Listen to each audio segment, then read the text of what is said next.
Well, it's an interesting point you make, especially with the Pokemon, because I mean, Game Freak are a studio full of pixel artists. Yes. Really, Yeah, they are. Yeah. that's where their strength lies. Yeah. They had to outsource all the 3D modeling to a different company, and it kind of shows because you got to Gen 5 and they'd worked out all these little cheats and all these little ways to get a lot of expression out of the Pokemon.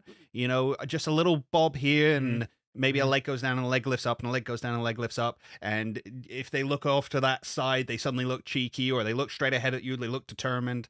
They'd worked out all these really cool methods to give Pokemon a lot of attitude that is lost in the 3D models. Yeah. Where they're just kind of static. Yeah. Yes, they are distinctly that Pokemon. They look like that Pokemon, but they don't look how that Pokemon should.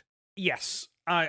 You know, they don't look alive. No, and some of the Pokemon really suffered moving from 2D to 3D. Massively. Unfortunately. And moving to 3D opens up a huge can of worms, both in terms of, for example, you know, height and weight never really played a huge part outside of a couple of moves and, you know, the Pokedex. And then suddenly when you move to 3D models, you've got to take that into consideration. So, like, for example, everyone brings up Whale Lord and the size of Whale Lord, but also, like, the weight of Pokemon.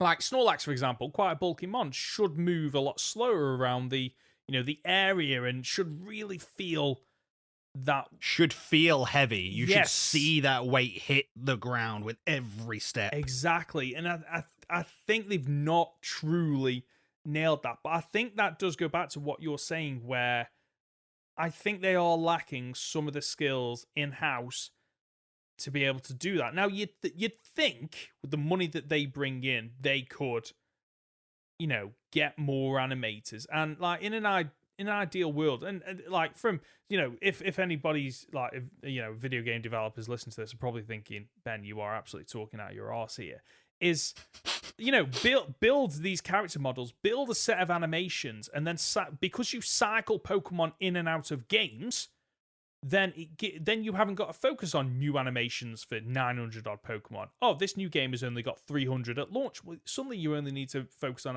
new animations for those Pokemon. And then the next time you then bring them back in Gen 11, well, you've already got some of the animations from the previous game that they were in. And then this time you could add an extra couple to them.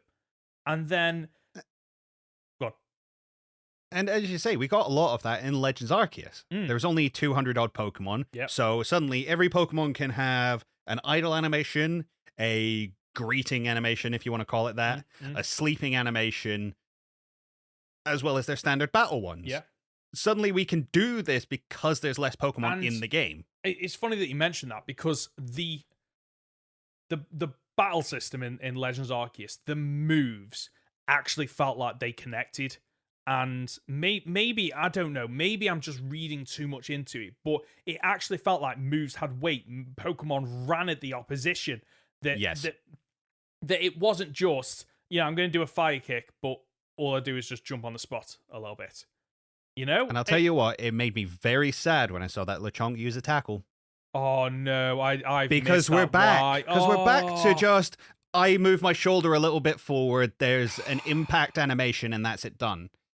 It's like, come on, guys, we've done this. We've done it. We made progress, and now we're going back. It's typical Pokemon: 2 steps forward, 1 step back. But sometimes it feels like 3 steps forward with different things, and 3 steps back in other things, rather than just progression. And now you've pointed that out to. I'm gonna go back and watch it after, but I think that's gonna kill me a little bit. Yeah, I saw it, and it was immediately just like, oh no, really? Because again, like as you say, we had it because people always bring up like Battle Revolutions. The old Wii game, I think, was the last one we had, where every Pokemon had an individual animation, and they ran up and they attacked and they did this and that. And to me, as cool as it looks, was always really slow. Right. The idea of like, well, okay, I want to use high jump kick. No, bad example. I want to use tackle. Yeah.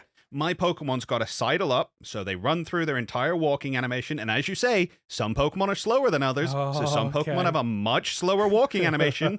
So it like saddles up, and then it does the tackle animation, and then it goes back. And it's like, oh, guys, come on. This is not the way to do this. Like, they should be the battles should be fast paced.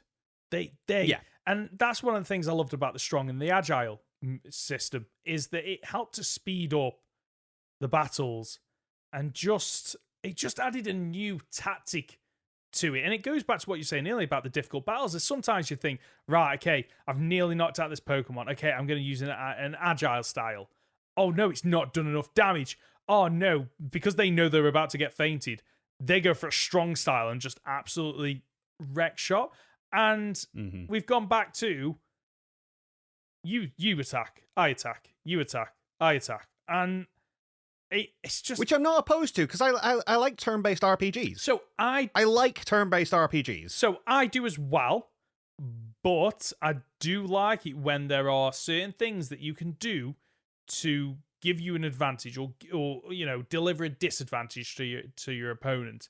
And the agile and strong system did that in some way, not to the point where it completely revolutionized the battle system, because I don't want to revolutionize the battle system, but I do want it to tweak and evolve and grow over time. And I think that's one of the reasons why I love the battle system in Legends Arceus, is because it didn't feel like it was just lifted out of another game, whereas this looks like it's what we've always had before. Yeah, which again, some people will love. Yeah, some people will love. And if you're one of them that loves it, fair enough. More power to you.